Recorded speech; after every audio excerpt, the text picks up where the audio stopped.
The point of this is to provide the best facts-driven show that we possibly can. Ideally, you have a glue guy who is good. Hashtag glue guy, hashtag locker room guy. You can't go sign Bobby Holik to $1 trillion. You can't do these things. Very satisfying. The absolute best NYR show in town. This is the Liberty Blue Rangers Podcast. With Andrew Chelney and Nick Zararis.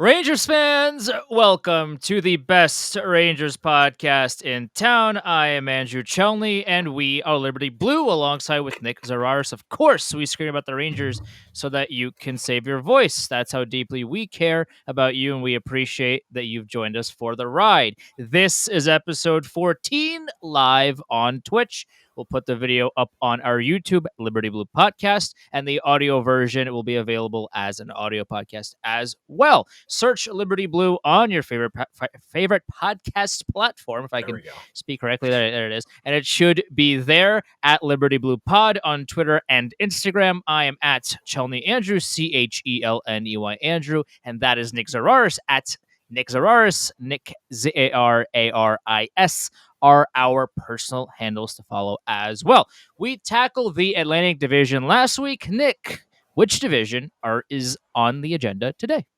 Well, we're hitting the Pacific Division, and this has been like the weakest division in the NHL for the last couple of years. It's had like 4 teams in it rebuilding all at once for quite a while. The Coyotes used to be in this division before Seattle came in, and then the Coyotes got moved to the Central, and Seattle, obviously as an expansion team, is very much rebuilding out of the gate. The 3 California teams have all kind of been in the weeds the last couple of years, even though LA surprisingly made the playoffs last year. The Oilers are always going to be defined by what their 2 superstars can do and what the bottom 6 cannot do. The Flames were very good last year. I thought they were a cup caliber team last year. And then Vegas, to be determined. It's going to be very curious to see what they look like, and we're going to talk about all that. But Andrew brought this up, and we haven't recorded since this was in the news last week, but Nils Lundkvist is not reporting to training camp for the Rangers in hopes of facilitating a trade to somewhere where he will be able to play at the NHL level for this upcoming season. It behooves him to stay in Sweden. He will make more money playing in the Swedish league on the team he was on before he came over to North America, as opposed to playing in the AHL. I understand why his agent would advise him to stay over there.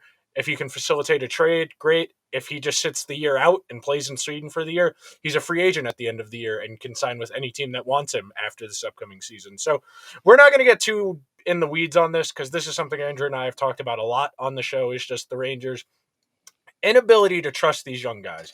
They draft these guys and they either throw them into the lineup too soon, they try and stunt their growth in hopes of making them safe players as opposed to making them reach their full potential, or they don't give them enough runway to stick at the NHL level. Nils Lundkvist got 25 games in last year with the worst defenseman in the NHL last year, Patrick Nemeth, and since then, not to be heard from. There was a little bit of conjecture in mid-July that this was something that could happen, that he could choose to look for a trade.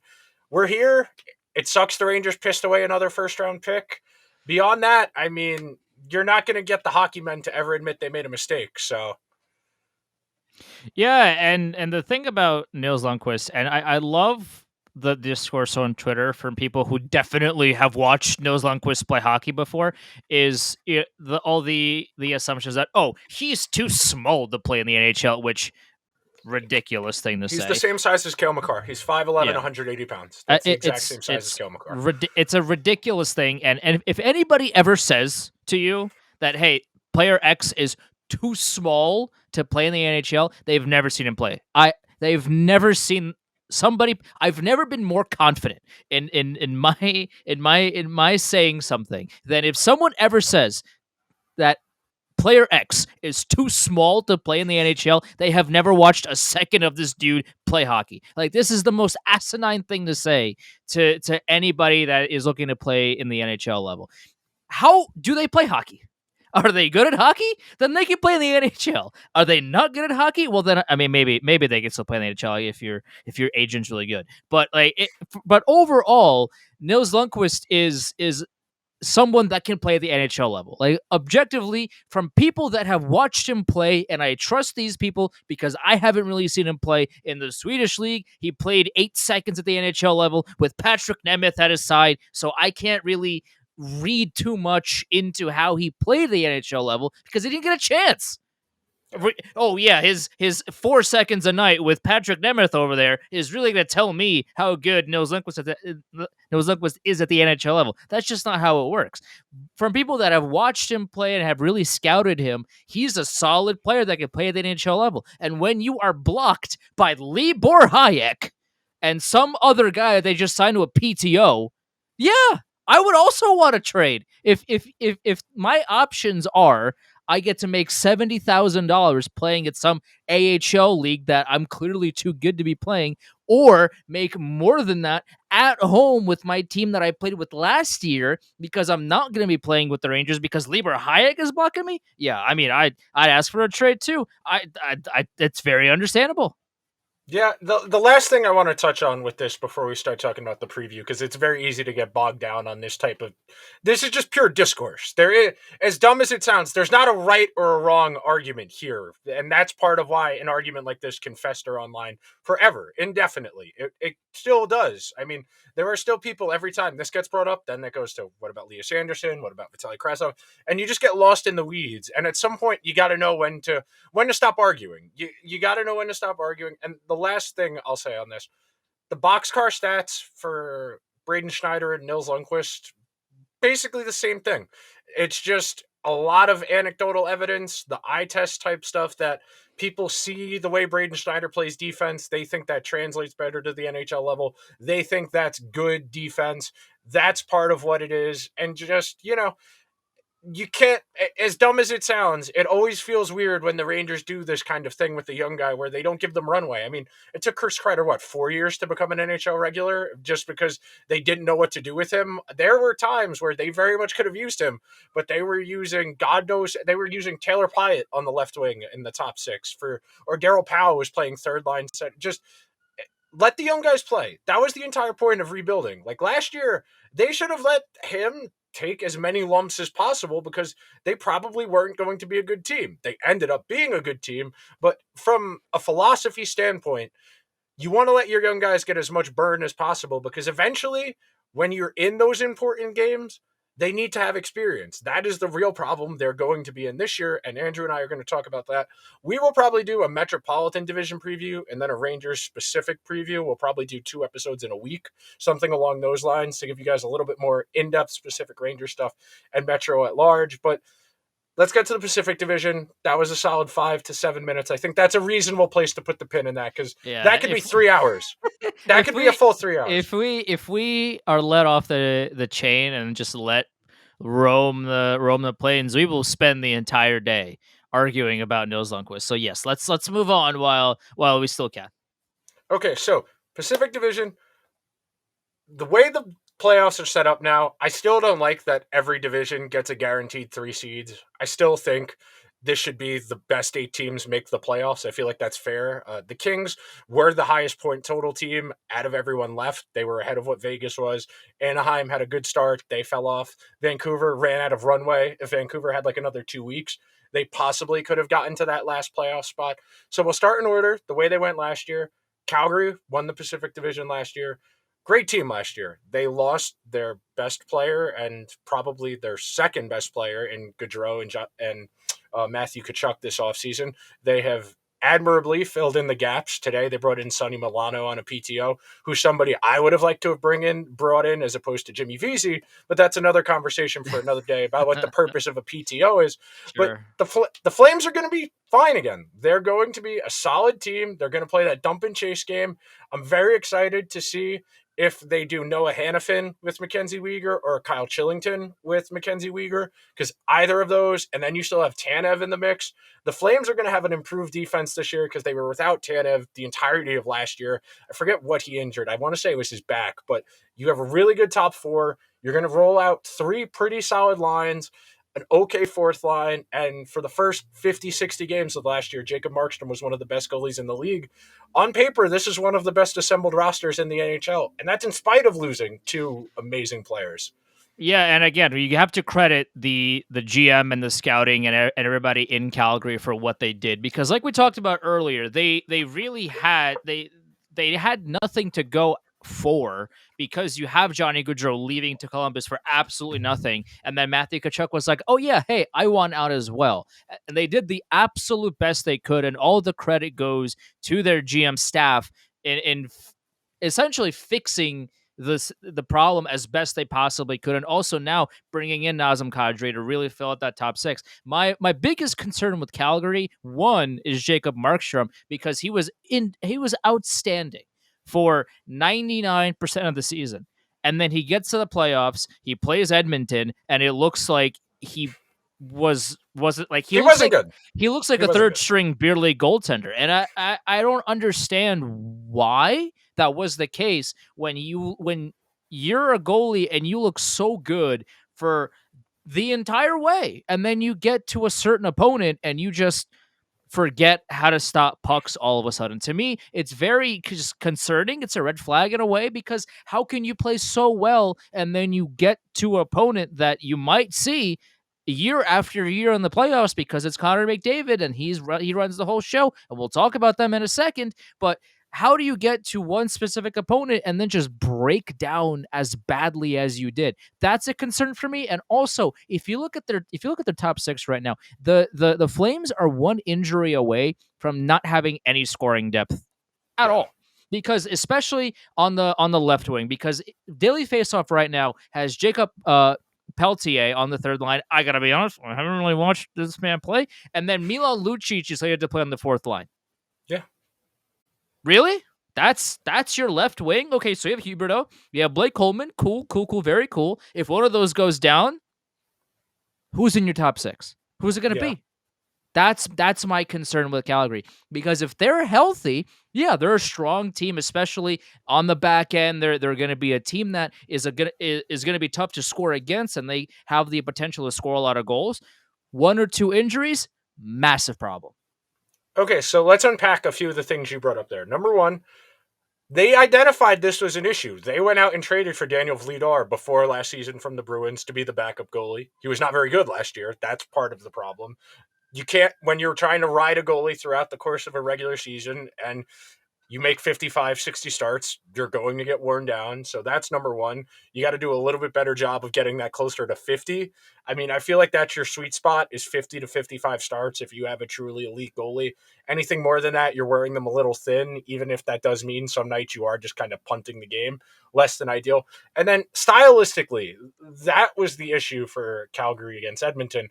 They got into a track meet, which is not the way Calgary plays. Calgary is a dump and chase, get the puck, cycle it to the point, rebounds, deflections, ugly goals type offense. And now they're going to have to lean into that a little more without Gaudreau or Tkachuk in that creative sense, because both of those guys, amazing facilitators, great playmakers. Tkachuk, great around the net. Everybody remembers the Flames just eviscerating the Rangers early last year. I think it was 7-0 in that game, something along those lines. Tkachuk scored that goal behind his back, just an absolute obliteration. And in that series against Edmonton, they weren't doing that. They were trying to make those high leverage plays. They were trying to get the cross crease passes, and you fall into Edmonton's trap when you turn every game into a track meet. And for Calgary going forward, assuming everything goes okay for them and they make the playoffs, it will be key for them to not fall into that same trap, to play their game. You can't play your opponent's game. That's how you get into trouble when you're a better team. Being frank, Calgary was a better team than Edmonton last year. Edmonton got them out of their element, turned that series into an up and down, back and forth, like a 9-6 kind of game. And that's not what Calgary does. Calgary, a little bit different roster composition now. Like you mentioned, a little bit shallower on the left, but most teams are one top six injury away from trouble, in all honesty, because this is a salary cap sport. But I think Calgary is well positioned. You got Daryl Sutter for, I think, one more year after this, and then it's up to him if he wants to stay. This is a team I'm not particularly worried about beyond injuries. They're pretty solid all the way through. Injuries is really the only thing that would prevent me from picking them to go pretty far in the playoffs, to be honest with you. It just a lot of it relies on Jacob Markstrom because if Yeah. the idea is that hey, we're gonna make Markstrom play 65 games and he'll be just fine come the playoffs, that's not gonna work. That's not gonna slide. We saw that happen last year, and if the Flames repeat that same game plan, well, it's not gonna happen. It's not gonna work again. So if you sit Markstrom for a couple more games, then maybe he will be more fresh come playoff time. Maybe he will stop a beach ball or two come playoff time. As again, like he was really good first round, and then he got to Edmonton, and it kind of just felt like whatever puck went his way, he just kind of let it go by. And I don't know. Like there's a lot of different reasons for that, but ultimately you need your starting goaltender to be able to stop pucks, and he just wasn't able to do that in Edmonton. And maybe if he played the same way that he had throughout the season, then it didn't matter what kind of game the Flames played because Markstrom is back there and he's able to stop pucks from getting behind the net. But he didn't. And so ultimately, yeah, I mean the Oilers dictated the pace of the game, the pace of the game, and how it was played, and how the back and forth action and everything in Calgary was just out of its element. But ultimately, you really need your goaltender to play the same way because ultimately, like, hey, if you have a goaltender that plays the same exact way throughout the entire season and they get to a playoff series and they poo the bed, it's a problem. Okay, speaking of the team that beat them, the Oilers, they went in a very interesting direction this offseason. This team has been capped out basically for the last 3 years, basically, and they are kind of in the same boat as Toronto, where they are just constantly recycling the deck chairs in the bottom six and the defense to make as much money fit as possible because they have so much money tied up in just a handful of players. They bought the Evander Kane fool's gold. He will probably put up okay counting stats for them, but his game is not what it was a couple of years ago. And just the consequences, the bad karmic energy that comes from bringing people like him, bringing people like Jake Virtanen, people like Duncan Keith, bringing that into your organization over time wears away on people. And it's going to end up, the Oilers will make the playoffs barring disaster because the Pacific Division is not good. This roster is very, very top heavy. The defense is a massive concern. You have no idea what you are going to get from Jack Campbell as your starter because, similar to Markstrom, very good the first half of the season, then played through an injury the second half of the season, wasn't great. Okay in the playoffs, wasn't the reason the Leafs lost in the playoffs, but he wasn't as good as he was the first half of the regular season. This is an okay team. They'll make the playoffs, but unless, again, McDavid can very well go Super Saiyan like he did last year and steal you a round or two. But beyond that, there isn't a plan here to improve the roster dramatically. There isn't a way to. I mean, they're going to dump Jesse Puljujarvi at some point in the next couple of weeks to fit the rest of the roster under the salary cap because I still believe they're a little bit over at the moment. Yeah, and then they also signed Jake Virtanen to a PTO, and there's a lot of things you could say about Jake Virtanen, and I don't know, maybe don't sign the guy. How about I feel like that shouldn't be something that needs to be said, and yet here we are with the Oilers now signing Evander Kane to a lot of money, and now they've signed Jake Virtanen to a PTO, and if he plays for the team come regular season or not, it kind of doesn't matter right now. What needs to be said is that the Oilers kind of don't care. Yeah. That's very apparent, I feel like, that the Oilers do not care what you've done off the ice. They don't care how it looks to other people, what you've done on the ice. They don't care about much of anything besides what happens on the ice, and to a And you certain can even extent, say that with Virtanen because he he's wasn't not good. very good. He had 16 points in 40 games in the KHL, and that's the guy. Yeah, Sonny Milano. You could have brought in Sonny yeah, Milano on the exact same thing, and Sonny Milano was decent in the NHL last year. It's just this reeks of a favor. That yeah, honestly, yeah, that's what somebody asked Ken Holland, "Can you give him a chance?" And that's what this reeks of. This is somebody looking out for somebody else as opposed to looking out for the good of the organization, which is the entire point of your general manager. You're supposed to have a philosophy and a view for your team, And when you're just bringing people in who, even though not criminally charged, charges were acquitted, that does not mean everything was above board in that situation. That something in that situation did not go right, and that is why he was in that situation. And just as a rule of thumb, if somebody continually puts themselves in those types of situations, you don't deserve the benefit of the doubt anymore. If you are repeatedly accused of just being a bad person, generally I'm going to believe you are a bad person, even if you're not put in jail, if you're not sentenced to anything.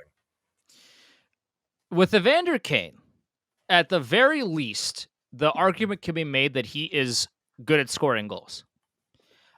I don't particularly like the argument, but at least the idea from the other side of the of the room here is that Evander Kane can put up points, and the Oilers desperately need more players that can put up points. With Jake Virtanen, is just not very good. So the idea that he can make your team better, I don't buy that. And Yeah. if he didn't really put up numbers in Russia, then what makes you think that he could just come back to the NHL and help out your team? You know the PR nightmare that you already have a PR nightmare in Evander Kane. At least he could score goals for you, I guess. Jake Botanic can't do that. So now you have two PR nightmares on your team, one of which can't really do much for you anyway. So I this really just, I don't understand this. There's so many other players like Sonny Malone, like you just said, that are out there just waiting for an opportunity. Even fringe players, like there are players out there that just want a chance.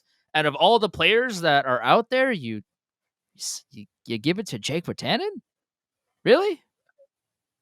There are only so many spots in the NHL. This is the argument you get into with the people who are anonymous, who have a bunch of numbers after their ats. It's not a right to play in the NHL. Even if you're not convicted of a crime, it's a privilege. There are X number of spots in the league. You do anything to jack that up, there are thousands of people who would not be in that situation to begin with who would like that opportunity. It's mind-boggling that the Oilers are still it's mind-boggling that Ken Holland still has this job. I know he hasn't been there all of that long, Yeah. but just these roster decisions are just illogical. I mean, they are so desperate for offense. They brought in Evander Kane last year because the Sharks got rid of him because whatever voided his contract, whatever, blah, blah, blah. I forget the legalese explanation for it, but they were that desperate. They were like, okay, we'll eat the medicine. We got to make the playoffs. Otherwise, everyone gets fired. Okay. And now your plan is to do the exact same thing again and hope Connor McDavid turns into, a Mario Kart driver when they get the star. That's basically what the Oilers' plan is when they to beat good teams. That's the only reason they got past Calgary was McDavid was incredible. I mean, that's their plan. Beyond that, I mean, I like some of the I like Evan Bouchard, the defenseman. He's been there a little while. He hasn't really broken through yet. Similar in the mold of Noah Dobson, where they've been slow playing him forever because they have money tied up in other defensemen. But they give him some burn. I think he'll be all right. Tyson Barrie is a luxury, overly expensive third pair guy who's making, I think, $5-something million a year. The Oilers playoff team, beyond that, I just don't see it. They're going to make it off the back of Connor McDavid and Leon Draisaitl, but other than that, I mean, Jack Campbell is better than Mike Smith and Mikko Koskinen for sure, but that's also just not a very high bar to climb over. Are they better than they were? I guess by virtue of having somebody that can play goalie that will stop pucks every now and again. But ultimately, this is more or less the same built team that they were last season. And you can argue, well, they made it far in the playoffs because of that. Yeah.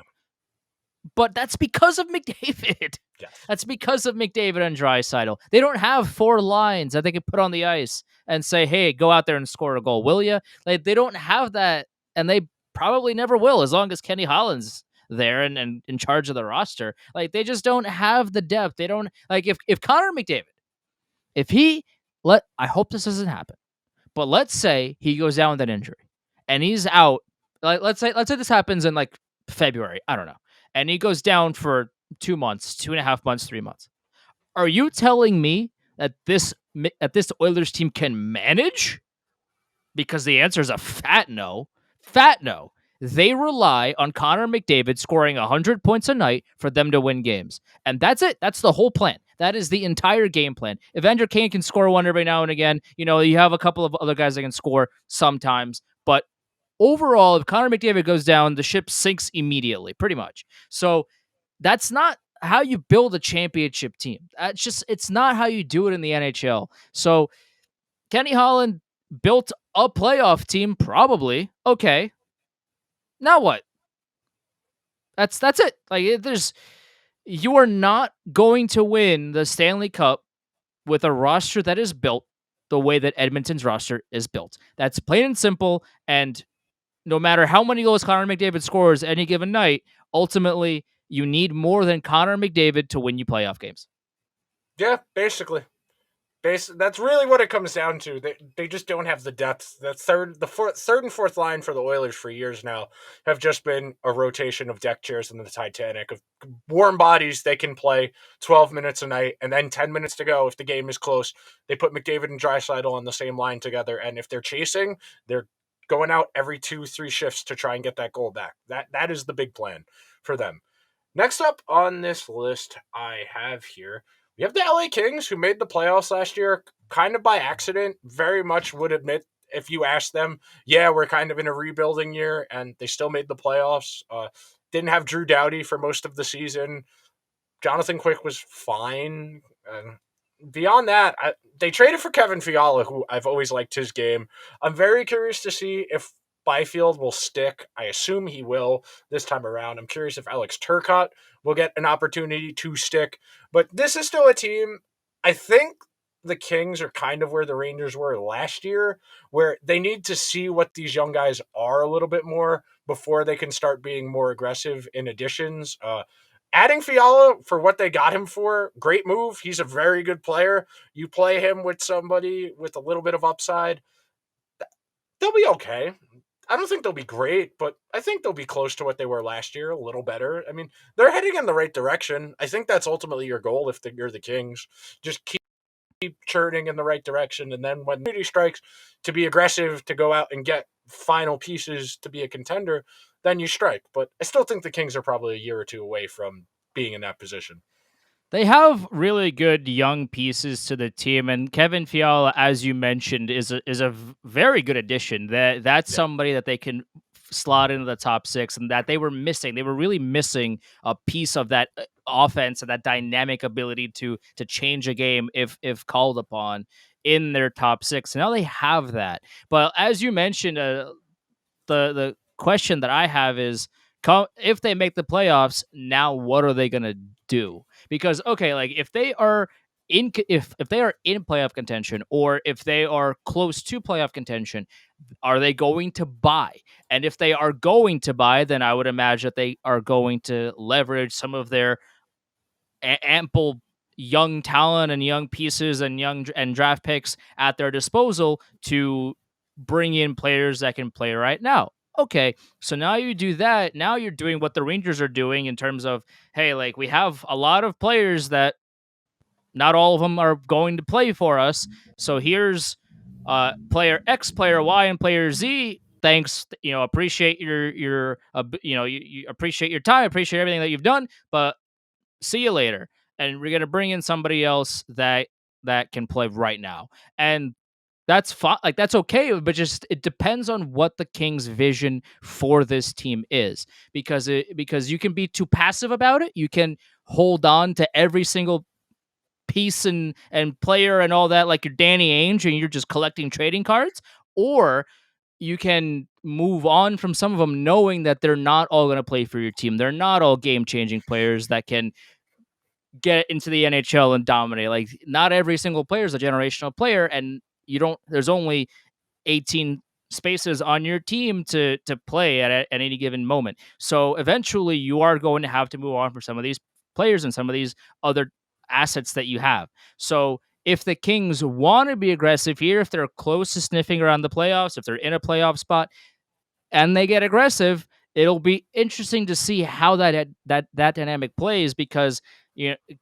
Jonathan Quick is another year older. Cal Peterson, is he really somebody that can step in and be the long-term solution for the Kings and their goaltending? Because if the day Jonathan Quick decides to retire, it's Cal Peterson, and then that's it. That's the answer. That's it. That the clap is the answer. Like that's it, because that's all you have. You need, if the long-term plan for the Kings, you need to have a goaltender that is up and coming, that is going to take over from Jonathan Quick. Because if the answer is Cal Peterson, I don't know what the vision is for the LA Kings. He's a fine goaltender, but is he somebody that is good enough to take over the reins of Jonathan Quick if and when he retires? The answer to me is probably no. So you need somebody to come in and fill that long-term roadmap that you have for this core that you've built. And so far they haven't found one, or at least that I'm not aware of. Maybe there's one that's in the juniors right now that I have never seen because I don't watch the juniors. I'm very honest about that. I don't watch the juniors. I don't watch European hockey. I work in basketball. I have an NHL podcast. Like, there's only so much sporting I can do in a given day. Like, I can't watch all these people. I rely on people that watch these people to tell me if they're gonna be good or not. I rely on other people for like junior information. So maybe there is one in down the line for the LA Kings that can take over for Jonathan Quick. But at that point, will it be too late? I don't know. They're still probably a year or two away. They're getting there. The defense is kind of a mess, but the forward group, they have a lot of promising young forwards who are interesting. Getting aggressive and adding Fiala for not that much. I think he was only a first-round pick in the trade. That's not bad at all for somebody who can give you 35 goals. That's pretty good. Next up, Vegas. They had the egg on the face year last year. They most aggressive. I don't know if it's feasible to build an NHL roster the way you build an NBA roster, which is what Vegas attempted to do last year when they traded for Eichel, and they had basically half of their salary cap tied up in 4 guys. And this roster, again, is extremely top heavy. At the moment, they only have 6 defensemen and 13 forwards listed on their cap friendly under contract. They're going to be very thin again. I mean, there were points last year where they were having to sit good players, legitimately good players, because they were not cap compliant. And you get another year later, you had to trade away Max Pacioretty for nothing because you didn't have the cap space to field a team. Your goalie, Robin Lehner, is going to be out for the entire season, more than likely. Hip injury. Hip injuries for goalies, very troublesome, very worrisome for your roster planning, considering how much they invested in him, giving him a long-term extension. This is a very talented group, but Mark Stone hasn't been healthy in 2 years. Riley Smith is still there. That I can say that much. I don't know what Jack Eichel is going to be this year. I assume he will be better. He's still got to get the rust off. I mean, got in 40 games, 30-something games last year. He didn't look as dynamic, but you got to still give him a reasonable amount of time to build himself back up.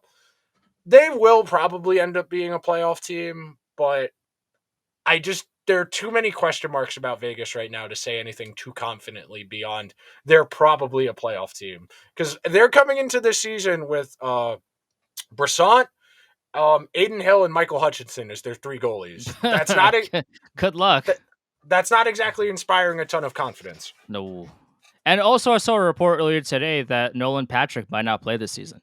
So if he's out as well, and if that does end up becoming true, that's just awful luck, right? Like, ultimately, you can't predict somebody. You can't predict a player's health long term or even short term for that matter. But Nolan Patrick has just had the worst luck with his health. He's had concussion issues. He's had other issues, and none of that's his fault. And I feel like some people kind of forget about that. Like, hey, if he had the choice of having concussions or other health injuries and not, the answer, that he would choose is no. I'd rather not have these issues. Thank you very much. I'd rather just play hockey like I've been wanting to for my entire life, and especially with all these games that I've sat out for all these years in Philadelphia, now in Vegas as well. So now you're down Nolan Patrick, probably, if that report is true. So now you're really struggling for any kind of depth scoring, because now you really need Brett Howden. They're fine. Yeah, Rangers legend Brett Howden. Well,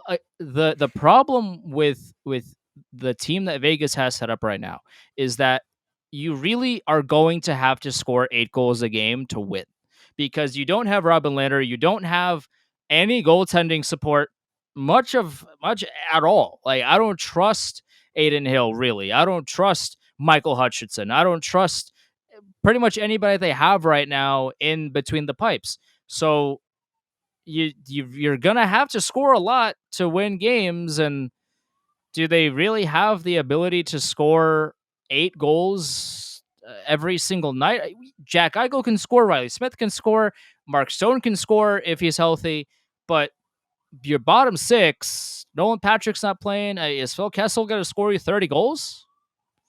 I don't know. I mean, he's going to score. Like, I still think he could play at the NHL level. I kind of like him more than other people do. I still think he's an NHL player. I think he's going to do at least decently well on the offense. I'll wait and see how he plays defensively, of course. But I still think he's a serviceable player at the NHL level.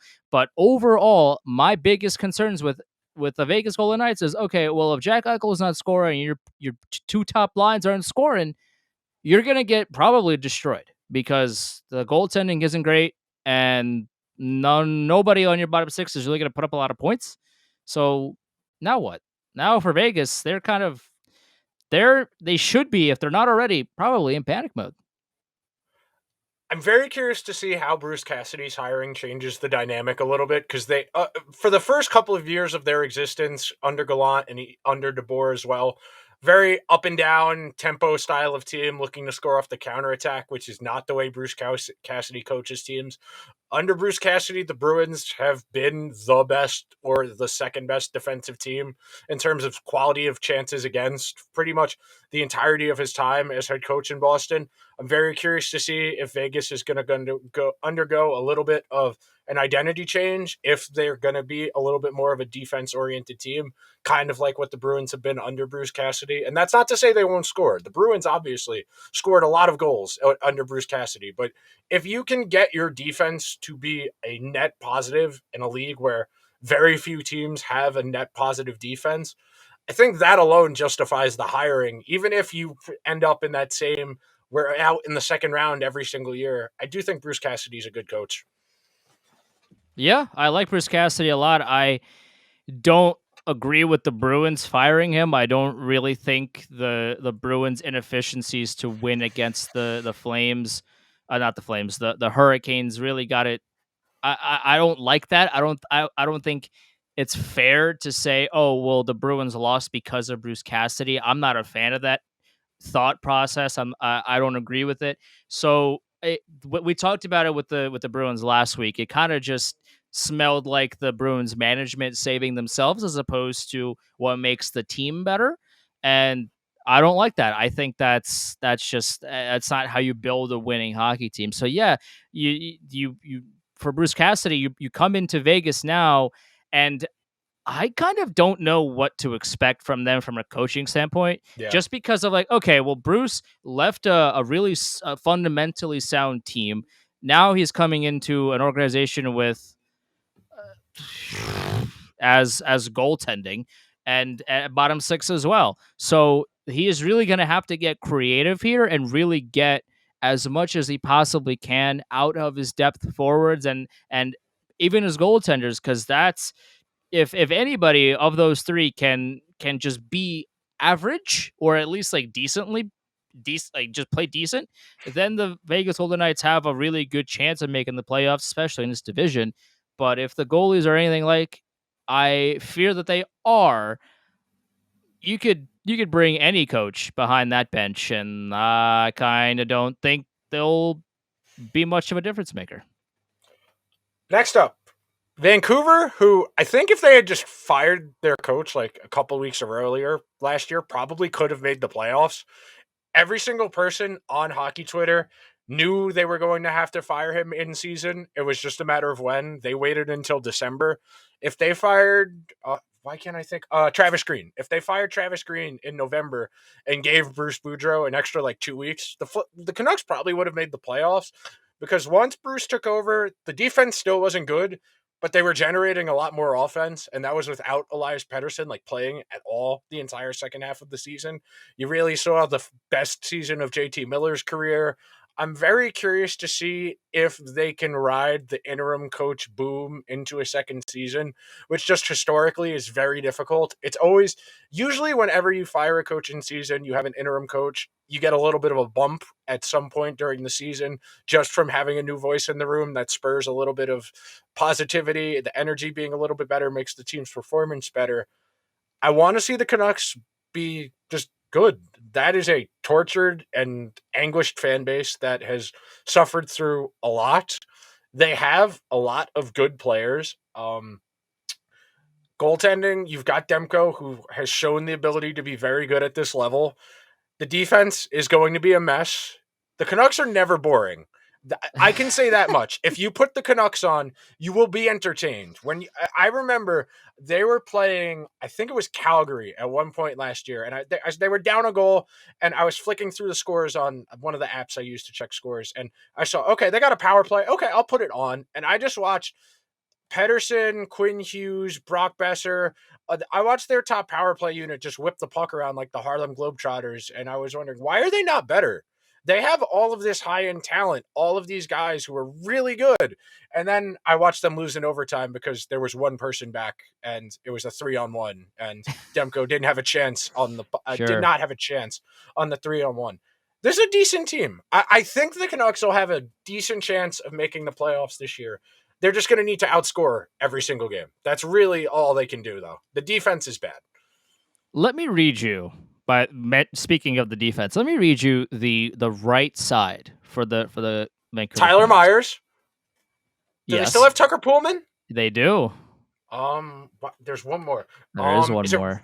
Is it Rathbone? No, he's somewhere else now. Why can't I think of who is it?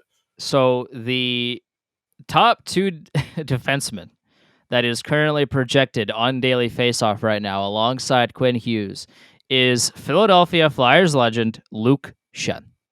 Oh yes, that's right. Yeah. That's their entire right side, at least at the NHL level. So Luke Schenn, Tyler Myers, and Tucker Pullman. That's it. One of the things I was reading about in The Athletic the other day is that the Canucks have been working on playing Hughes on the right so that they can address that left-right imbalance and, in theory, not just be, Luke Schenn, Tucker Pullman, and Tyler Myers. You know what would have been a really good way to combat that issue? Not trading and not signing Tyler Myers to that ludicrous contract that they signed him to. Yeah. Or maybe not signing Tyler Myers at all, because other than he is just not very good at hockey. Maybe don't do that, I don't disagree with you. They'll be fun. If nothing else, the Canucks will be fun this year. I also read that to start the year, Boudreau is thinking of doing JT Miller, Bo Horvat, Pedersen as the three centers and playing maybe their most dynamic player as their third line center, which is a very Rangers thing to do. So I'm curious to see if they stick with that or if they move Pedersen back to the wing.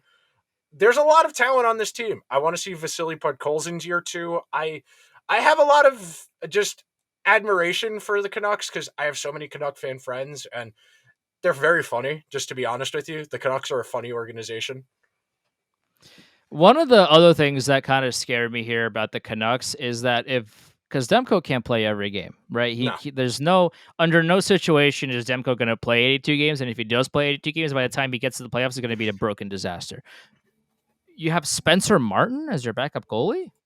That's who you're supporting Thatcher Demko with. And again, like we talk about these players, and I mention it pretty much every week, but it's important to mention that when we talk about players, we talk about them on the ice.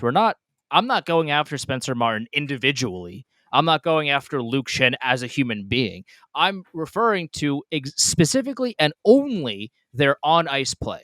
So when when I say Spencer Martin is Thatcher Demko's cushion here, and like that's who you have to support him, I'm not speaking of him as a person. I'm saying his on ice performance doesn't scream I'm a capable backup goaltender to Thatcher Demko, and if he needs an extended rest, I got it, I'll take care of it. I don't have faith in Spencer Martin at this stage to be a reliable backup goalie for Thatcher Demko. So if Demko needs to play 60, 65 games because you don't have a second goalie, but come playoffs, you're going to see what happened to Jacob Markstrom, where he just fell apart. And that's another concern that I have with Vancouver on top of their, you said it very well. They're funny defense. Their backup goalie situation is a big red flag for me. If Demko needs a rest, or hopefully this doesn't happen, but if he gets injured, now what? Now you really don't have anybody to fill in. Now you're gonna scramble for a trade. That's always messy. I think you just play with an empty net the entire game. Yeah, you might as well just play with 6 forwards the whole game, because if that happens, that's I don't say the season's over, because Spencer Martin could all out of nowhere just do an Andrew Hammond and have a 930 save percentage for the entire way. But I would bet against that, because that's just not the norm, and I kind of don't have a whole lot of faith in that at the moment. But that's kind of my on top of the defense, which is, I mean, my God, man, Tyler Myers, massive contract, massive player. That's about it, though. They brought in Danny DeKeyser on a PTO as well. Sure. So, yeah, that'll do it. That's fine. Next up, Seattle. I'm just curious to see if they can get some positive offensive regression. I know most people, when they think of statistical regression, they think of coming back down to the mean. Seattle's offense needs to go up to the mean because of how badly it underperformed last year. Both of the goalies were very bad. I'm curious to see if they can get a little bit of better luck there. I like the moves. Burakovsky's a good player. Bjorkstrand's a good player. They can't possibly be as bad as they were last year, just because the averages of statistics don't allow that to happen. I think even if, standings wise, they're still towards the bottom, they'll at least be better production wise. And you get the plus of maybe Matty Beniers and maybe Shane Wright make the team, and then you have a little bit of juice on top of that.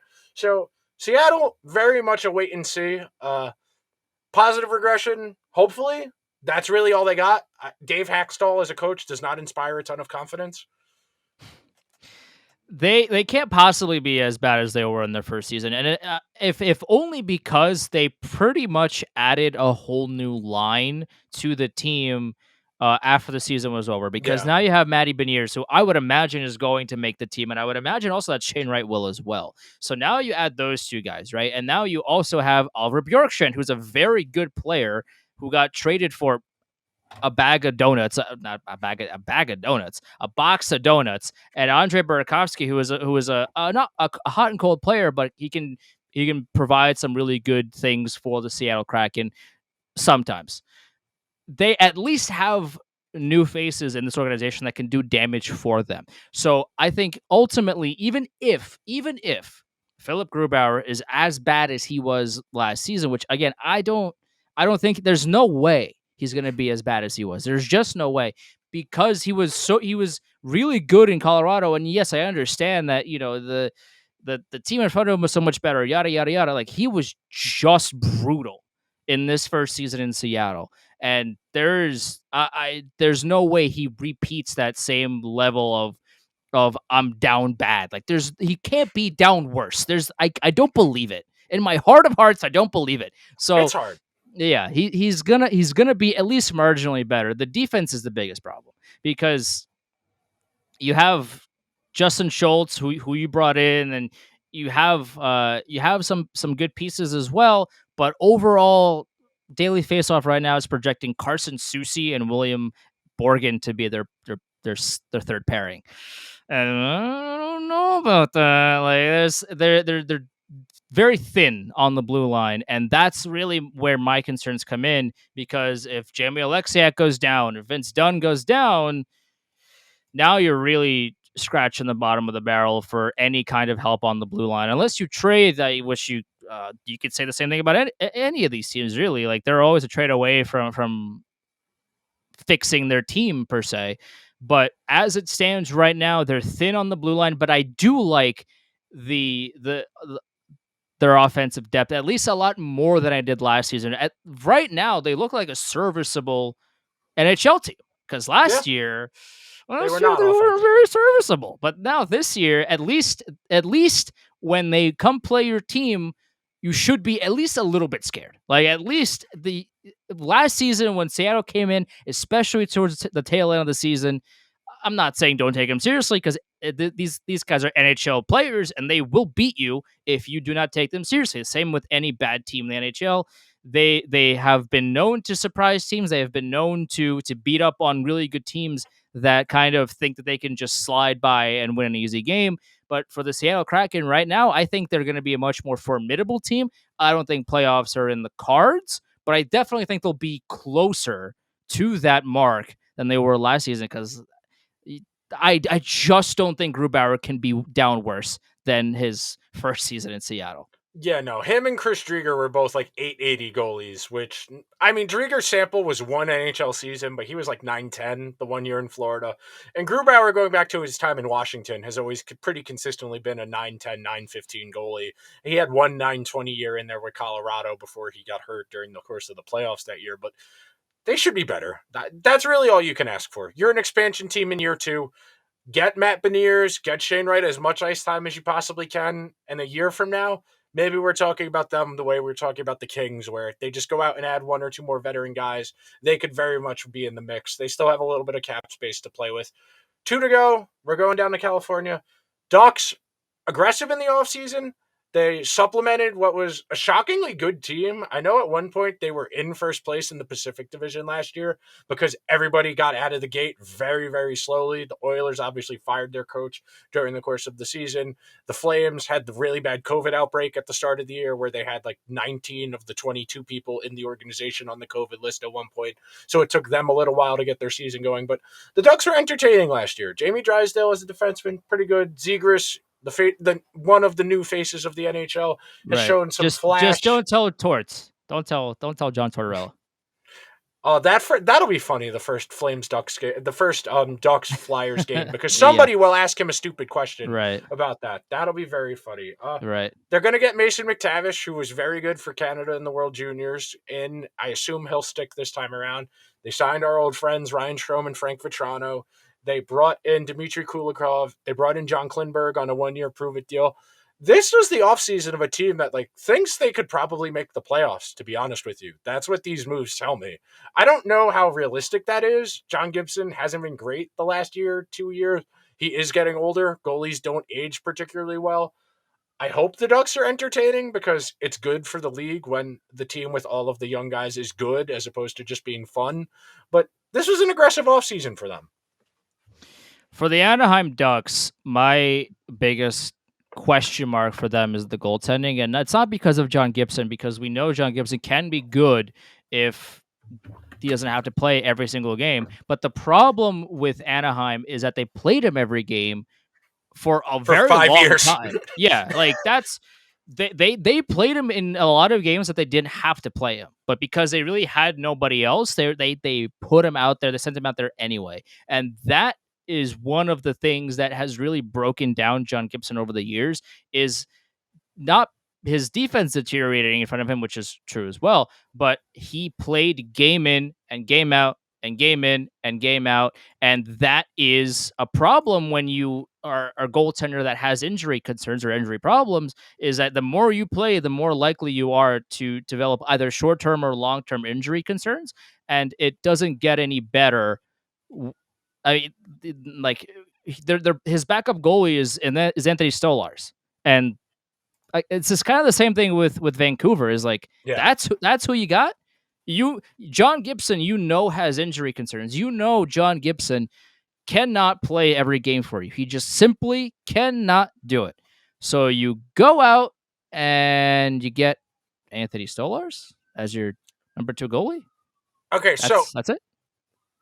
There are 32 teams in the NHL. There's 25 good goalies, and then they still all need a backup goalie, which is it's like quarterbacks in the NFL. There are only X number of good ones.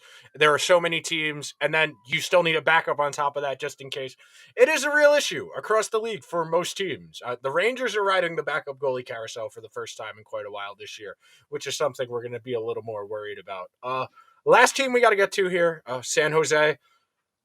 I have no idea what they're doing. I don't know why they kept Tomas Hertl. They're not going to be a playoff team this year. They could have gotten a lot for Tomas Hertl, who is a very good player. They got rid of Brent Burns after forever. They still have that Erik Karlsson contract, which is basically immovable because I think he's the highest paid defenseman in the league. They still have Mark-Edward Vlasic under contract for 4 more years, which is ridiculous. It might as well be a million years at this point. Yeah. They're going into the year with Capo Kakkonen and James Reiner as their goalies. Sure. This is a lottery team. This is a Connor Bedard lottery team. Yeah, that's exactly right. The Sharks are not gonna go anywhere. This is a team that doesn't know what to do. This is a team that has they waited too long. They did, and they had all this time to figure out what they want to do. They know that they took too long to figure it out, and they still have no idea what they're going to do. And that's kind of the worrying part of the Sharks franchise right now in the direction of their organization, is because they don't know what tomorrow is going to bring. And that to me is the more pressing concern with them, is that, okay, well, you still have Karlsson, you have the Mark-Edward Vlasic jersey and the contract, because my man's unfortunately just cannot play anymore. Or I mean, you put him out there, he's there, he's getting skating. Cardio in. He's getting his cardio in. He's doing things. I don't know if they're good or not, but he's definitely out there doing the things that he tries to do on a given night. And it's unfortunate because Mark-Edward Vlasic for such a long period of time was a very solid defenseman. He was on Team Canada for so many years. He was a really great defenseman for such a long time. But now pretty much the only reason why they still put him out there is, one, his contract is ridiculous, and two, they don't really have anybody else to put out there. So you have Erik Karlsson on one leg, and you have Mark-Edward Vlasic, and your entire forward group is Tomas Hertl, Timo Meier, and Logan Couture. That's it. Now go ahead and win 50 games to make the playoffs. Good luck. That's it. And we just got a notification that Nils Lundkvist is going to Dallas. Oh, okay. That's interesting. Okay. Interesting. Breaking news here on Liberty Blue Pod. Shayna Goldman of The Athletic is reporting that the Dallas Stars are trading for Nils Lundkvist. Now, we don't know what the return is. I would guess picks. I would guess a pick. I would sucks. It sucks if it's a pick. Yeah. You need a roster player for him. Yeah, and this is kind of like one of the downsides of me only having one monitor to look at. Well, I guess again, if I'm looking like here or here, I have my whole camera setup is kind of wonky right now. Like, I have my camera down here, but I have my notes and everything up here, so I'm kind of like looking in all different directions. But I have one monitor, so I don't have Twitter open, because then I could be staring at my phone down here, and I wouldn't be looking at the camera. I would be looking at Nick. So I'm just kind of looking at my phone right now. I am seeing the tweet. I don't know what the return is going to be. Hopefully, it's going to be more than a pick, because the rumor for a while now is that Lundkvist is going to be traded for a second round pick, but it's not enough for me, because from everything that I've heard from people that like Nils Lundkvist a lot and like his game. The problem is the Rangers don't have cap, because he's an ELC, so it would have to be somebody. I'm looking at their roster right now. Who else is an ELC? Jacob Peterson is an ELC. They could fit Caravanta. He's only $1 million. Defense. Thomas Harley is an ELC defenseman.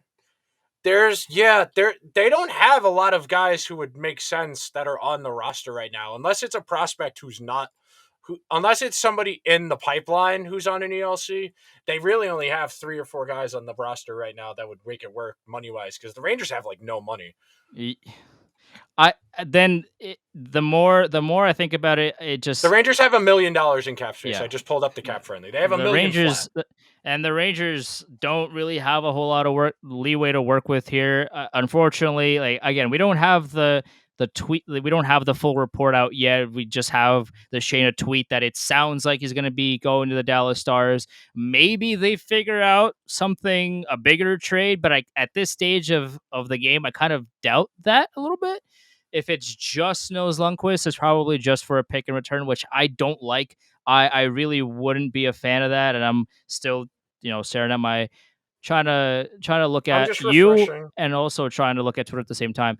But it would be, I would think it would be frustrating if all the Rangers got for Nils Lundkvist is another pick, because they did that with Elias Anderson. They've done this before. They're like, this is another ring around the rosy situation where there's only like how many picks are going to ask out and how many picks are going to end up being traded for more picks until you figure out like, hey, maybe it's not the picks. Maybe it's something that we're doing wrong.